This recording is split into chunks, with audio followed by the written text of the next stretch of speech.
오늘 이 아침 하나님께서 주시는 말씀 창세기 42장 1절에서 17절 말씀 한 절씩 교독하겠습니다. 때에 야곱이 애굽에 곡식이 있음을 보고 아들들에게 이르되 너희는 어찌하여 서로 관망만 하느냐. 야곱이 또 이르되 내가 들은즉 저 애굽에 곡식이 있다 하니 너희는 그리로 가서 거기서 우리를 위하여 사오라. 그리하면 우리가 살고 죽지 아니하리라 하매 요셉의 형 시빈이 애굽에서 곡식을 사려고 내려갔으나 야곱이 요셉의 아우 베냐민을 그 형들과 함께 보내지 아니하였으니 이는 그의 말이 재난이 그에게 미칠까 두렵다 함이었더라. 이스라엘의 아들들이 양식 사러 간 자 중에 있으니 가나안 땅에 기근이 있음이라. 때에 요셉이 나라의 총리로서 그 땅 모든 백성에게 팔더니 요셉의 형들이 와서 그 앞에서 땅에 엎드려 절하매 요셉이 보고 형들인 줄 아나 모른 채 하고 엄한 소리로 그들에게 말하여 가로되 너희가 어디서 왔느냐. 그들이 가로되 곡물을 사려고 가나안에서 왔나이다. 요셉은 그 형들을 아나 그들은 요셉을 알지 못하더라. 요셉이 그들에게 대하여 꾼 꿈을 생각하고 그들에게 이르되 너희는 정탐들이라. 이 나라의 틈을 엿보려고 왔느니라. 그들이 그에게 이르되 내 주여 아니니이다. 종들은 곡물을 사러 왔나이다. 우리는 다 한 사람의 아들로서 독실한 자니 종들은 정탐이 아니니이다. 요셉이 그들에게 이르되 아니라 너희가 이 나라의 틈을 엿보러 왔느니라. 그들이 가로되 주의 종 우리들은 12형제로서 가나안 땅 한 사람의 아들들이라. 말째 아들은 오늘 아버지와 함께 있고 또 하나는 없어졌나이다. 요셉이 그들에게 이르되 내가 너희에게 이르기를 너희는 정탐들이라 한 말이 이것이니라. 너희는 이같이 하여 너희 진실함을 증명할 것이라. 바로의 생명으로 맹세하노니 너희 말째 아우가 여기 오지 아니하면 너희가 여기서 나가지 못하리라. 너희 중 하나를 보내어 너희 아우를 데려오게 하고 너희는 갇혀 있으라. 내가 너희의 말을 시험하여 너희 중에 진실이 있는지 보리라. 바로의 생명으로 맹세하노니 그리하지 아니하며 너희는 과연 정탐이니라 하고 함께 보겠습니다. 그들을 다 함께 3일을 가두었더라. 아멘. 우리는 보통 우리의 인생 가운데 다시는 참 마주하고 싶지 않다라고 하는 그런 시간들이 종종 있을 수가 있습니다. 예를 들면 오래전에 큰 실패의 기억이라고 할 수 있겠죠. 또 어떤 사람이 큰 상처를 주게 되었다면 그 사람의 얼굴을 다시는 마주하고 싶지 않다 이런 생각을 가질 겁니다. 그리고 우리가 평소에는 그러한 어려운 기억들을 잘 잊고 살아갈 수 있어요. 그런데 우리의 인생에 큰 어려움이 있게 되면 흔들림이 있을 때면 그런 기억하고 싶지 않은 것들이 문득 기억나기도 합니다. 프랑스의 철학자 파스칼은 인간을 가리켜서 우리가 잘 알듯이 생각하는 갈대다 이렇게 얘기했습니다. 이 말은 사람이란 바람에 흔들리는 연약한 존재지만 동시에 자기의 삶을 잘 기억하고 해석하는 존재다라는 뜻입니다. 그래서 인간은 단순히 오늘만을 사는 존재가 아니지요. 과거의 기억을 가지고 현재의 현실을 마주하면서 미래의 두려움을 그렇게 가지고 살아가는 존재입니다. 오늘 본문의 야곱의 가족도 그렇습니다. 겉으로 보면은 양식을 구하기 위해 애굽으로 내려가는 이야기입니다. 그러나 그 걸음 속에서는 오랫동안 묻혀져 있었던 죄와 상처와 두려움이 함께 움직이고 있는 겁니다. 그리고 그 자리에서 하나님께서는 회복을 시작하시는 이야기가 오늘 등장하는 것이죠. 20여 년 전에 형들에게 미움을 받아서 애굽으로 팔려갔던 요셉은 이제 애굽에서 총리가 되었습니다. 그리고 가나안 땅에는 극한 기근으로 인해 큰 어려움을 겪고 있습니다. 당시 고대 근동에서 대부분은 비에 의존하는 농경을 주로 하고 살았었죠. 특히 가나안 지역은 애굽처럼 큰 강이 없었기 때문에 기근에는 훨씬 취약한 어려움을 겪었습니다. 반면에 애굽에는 나일강이라고 하는 큰 강이 있어서 곡물을 이렇게 생산하는 데는 큰 유익함이 있었기 때문에 일반적으로 크고 작은 기근이 있게 되면 주변의 나라들이 애굽으로 내려와서 그렇게 곡물을 구하는 경우들이 있었다고 합니다. 야곱의 아들들도 극한 기근으로 인해서 살기 위해 애굽으로 내려갑니다. 본문은 참 현실적으로 말을 하고 있습니다. 1절을 보면은 어찌하여 서로 바라만 보고 바라보고만 있느냐라고 이야기하죠. 무슨 말입니까?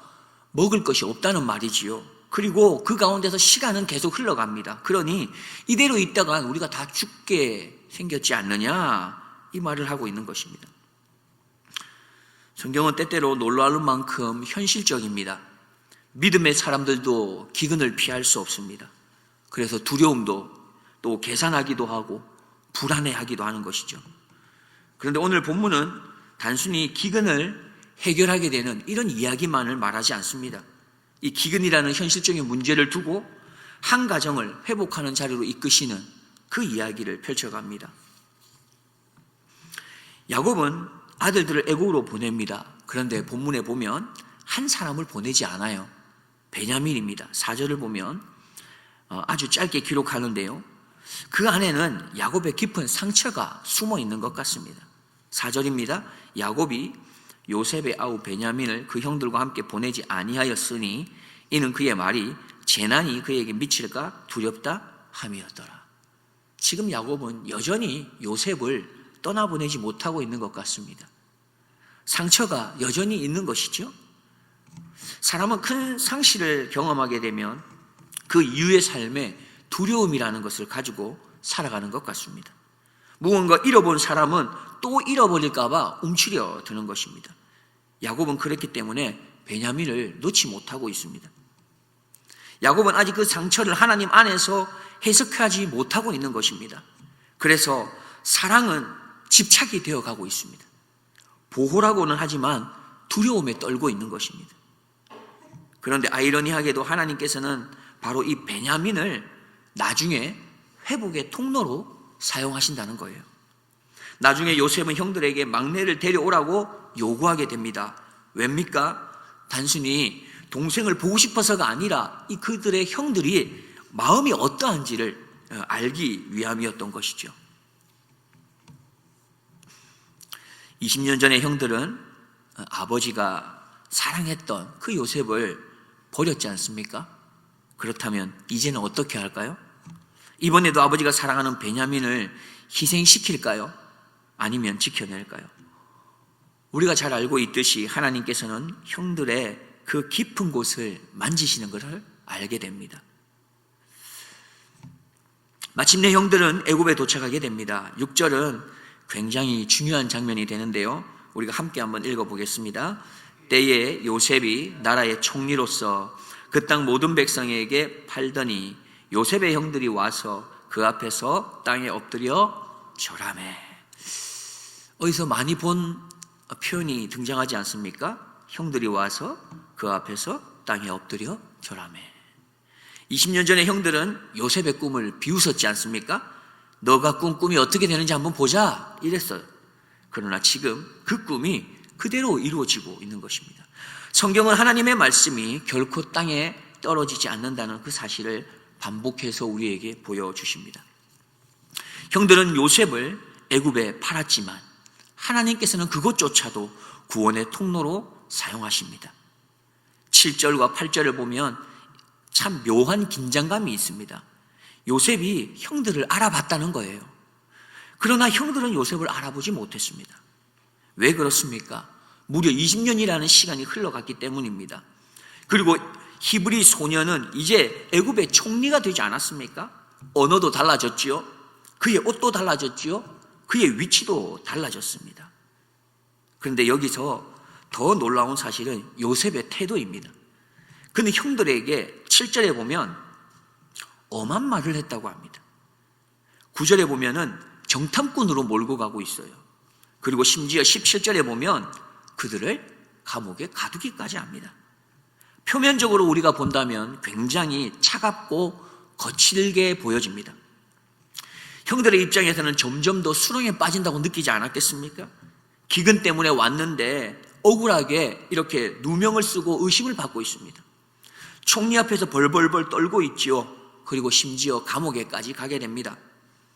그런데 성경을 우리가 자세히 들여다보면 요셉은 복수하고자 하는 그 마음으로 움직이는 사람이 아니라는 것을 알 수도 있습니다. 그는 형들을 무너뜨리려고 하는 게 아닙니다. 오히려 회복시키려고 하고 있다는 겁니다.